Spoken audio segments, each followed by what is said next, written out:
देखते रहिए DPK news पर।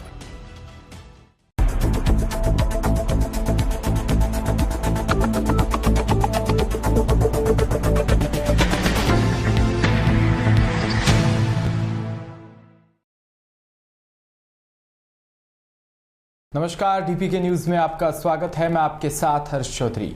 बुलेटिन की शुरुआत करने से पहले एक नजर बुलेटिन की अहम सुर्खियों पर। गहलोत के सलाहकार की खुलेआम धमकी, एमएलए नागर बोले राजीव गांधी अमर रहे, गहलोत जिंदाबाद का ही नारा लगाना है। रायशहनगर में काश्तकारों का मिनी सचिवालय से बाहर धरना शुरू, दलजीत सिंह त्रासी आरबी के साथ काश्तकार धरने पर बैठे। जोधपुर में सड़क हादसे में एक बालिग सहित 3 लोगों की मौत, एक टैंकर ने एक बाइक को चपेट में लिया। और खबरें विस्तार से। सीएम गहलोत के सलाहकार और निर्दलीय विधायक बाबूलाल नागर ने लोगों को धमकाते हुए कहा कि यहां किसी को नारा लगाना है तो केवल राजीव गांधी अमर रहे और अशोक गहलोत जिंदाबाद का ही नारा लगाना है। अगर किसी ने इन 2 के अलावा तीसरा नारा लगाया तो पुलिस उठा ले जाएगी, बंद कर देगी और केस लग जाएगा। बाद में मुझे मत कहना। नागर मंगलवार को जयपुर में करीब 60 किलोमीटर दूर दूदू की जिस सभा में जनता को धमका रहे थे वह मुख्यमंत्री अशोक गहलोत की सभा थी। मुख्यमंत्री के आने से कुछ देर पहले नागर जनता को धमका रहे थे। दूदू में मुख्यमंत्री अशोक गहलोत ने ब्लॉक स्तरीय ग्रामीण ओलंपिक खेल प्रतियोगिता का उद्घाटन करने के साथ कई विकास कार्यों का लोकार्पण व शिलान्यास किया। नागर ने लोगों से कहा कि कोई किसी के नारे नहीं लगाएगा। 2 नारे मैंने बताए हैं, राजीव गांधी अमर रहे, अशोक गहलोत जिंदाबाद। तीसरा कोई किसी का नारा नहीं लगाएगा। जोधपुर में मरीज की मौत के बाद कृष्णा हॉस्पिटल के बाहर चल रहा धरना आज भी जारी है और बड़ी संख्या में लोग धरना स्थल पर पहुंचे। लोगों ने अस्पताल प्रशासन पर इलाज में लापरवाही का आरोप लगाया। दरअसल भाटेलाई पुरोहितान निवासी भेरू सिंह इंद्रा की इलाज के दौरान कृष्ण हॉस्पिटल में मौत हो गई। परिजनों का आरोप है कि अस्पताल प्रशासन ने उनसे 8,50,000 रुपए लिए और चिरंजीवी का कोई भी फायदा नहीं दिया। अस्पताल प्रशासन ने मरीज के पूर्णतः स्वास्थ्य न होने पर भी अस्पताल से छुट्टी दे दी और इसी की वजह से मरीज के हालात और ज्यादा खराब हो गई। परिजन की मांग है कि अस्पताल प्रशासन पर तुरंत कार्रवाई की जाए और जो रुपए लिए वो वापस लौटाए जाए। आहोर में प्रेस यूनियन की बैठक मंगलवार को दुधेश्वर महादेव मठ आहोर में आयोजित हुई, जिसमें आहोर प्रेस यूनियन से जुड़े विभिन्न विषयों पर विस्तृत चर्चा की गई। संगठन की मजबूती पर विचार विमर्श किया। वहीं आहोर प्रेस यूनियन अध्यक्ष रघुवीर सिंह वेडियो की अध्यक्षता में संगठन से जुड़े विषयों पर चर्चा की गई।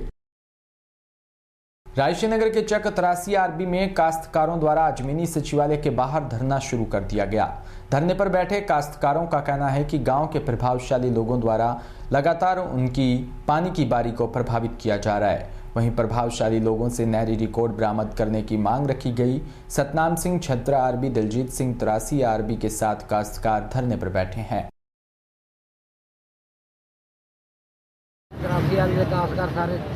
पहले दिन धरना शुरू किया है।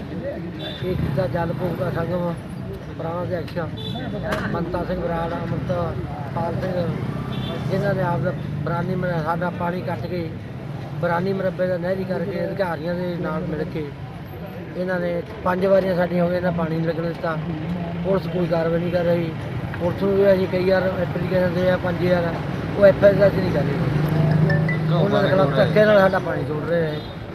जोधपुर में पिछले दिनों से अलग अलग 2 प्राइवेट हॉस्पिटल डॉक्टर और परिजनों के बीच चल रही तनातनी मंगलवार को बढ़ गई। प्राइवेट हॉस्पिटल के बाहर 48 घंटे से शव रखकर परिजन विरोध प्रदर्शन कर रहे हैं। प्राइवेट डॉक्टर एसोसिएशन के संरक्षक डॉक्टर नगेंद्र शर्मा ने बताया कि इस तरीके से धरना प्रदर्शन से अस्पताल में आने वाले अन्य मरीजों पर प्रभावित होते हैं। उन्होंने कलेक्टर से नहर चौराहे के पास हॉस्पिटल के मामले में डेड बॉडी हटाने की मांग की।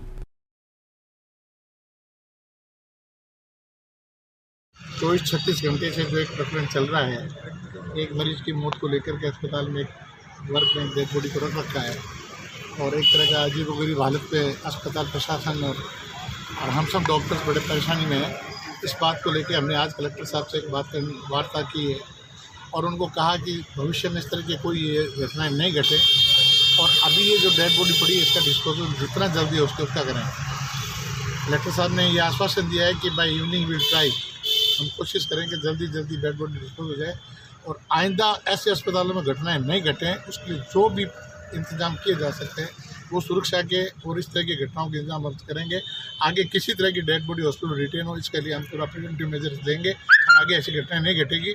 और आप लोगों की सुरक्षा की पूरी हम भरोसा दिलाते हैं और एक आश्वासन हमें दिया है कि आपकी सारी चीज़ों के ऊपर सिंपैथेटिकली विचार कर रहे हैं और डेड बॉडी को शाम तक हम हटाने की कोशिश करेंगे।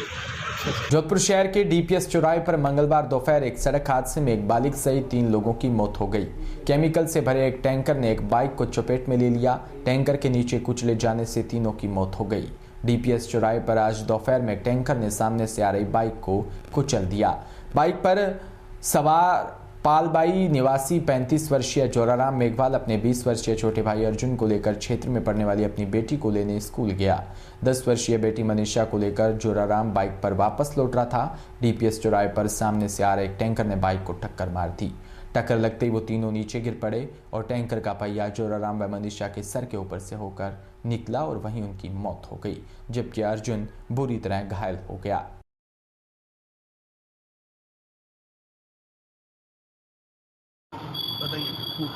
आज दिन में करीब 1:15 बजे इतला मिली कि डीपीएस चौराहे पे कोई एक्सीडेंट हो गया है। तेल कोई टैंकर वाले ने कोई बाइक वाले को एक्सीडेंट कर दिया। मौके पे गए थे, 2 बॉडी वहाँ मौके पे पड़ी मिली, जिनको हॉस्पिटल लेकर आए। एक को पहले लिए थे, उसकी भी डेथ हो गई थी। एक्सीडेंट किसके हुआ? मोटरसाइकिल पे थे, एक बच्ची है स्कूल की और उसके एक फादर है और एक उसका चाचा है। कितने लोगों की डेथ हुई? 3 जना।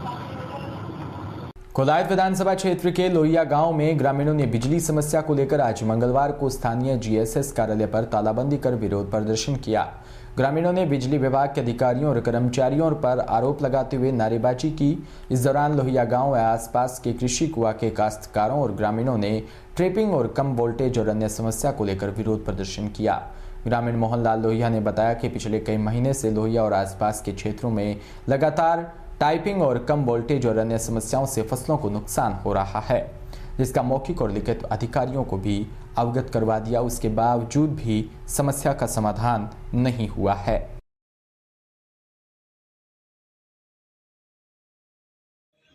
जी आज कोलायत तहसील के लोहिया गांव जीएसएस पर ग्रामीणों ने विरोध प्रदर्शन किया।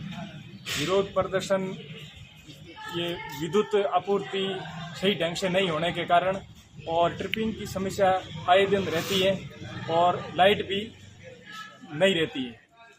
और लोहिया जीएसएस से 2 ट्रांसमीटर है।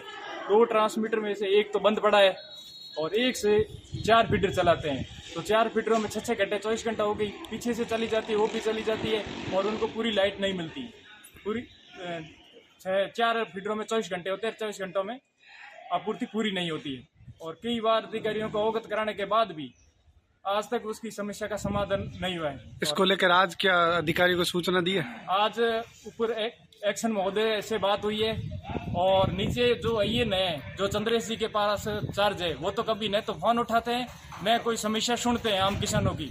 अभी तो मौके पर कोई अधिकारी पहुंचे? मौके पर कोई अधिकारी नहीं पहुंचा है और एक्शन महोदय ने कहा है कि मैं JN से बात करता हूँ। बारा की चीपा बड़ौद कस्बे में खेल मैदान में चल रहे राजीव गांधी ग्रामीण ओलंपिक खेल में खो-खो के फाइनल मैच में कचनारिया कला की बालिका टीम विजयी रही। शारीरिक शिक्षक दलित सालवी ने बताया कि खो-खो का फाइनल मैच सेत कौलू और कचनारिया कला की बालिकाओं के मध्य खेला गया, जिसमें कचनारिया कला की बालिका टीम विजयी रही। इसी के साथ बुलेटिन में इतना ही। नमस्कार।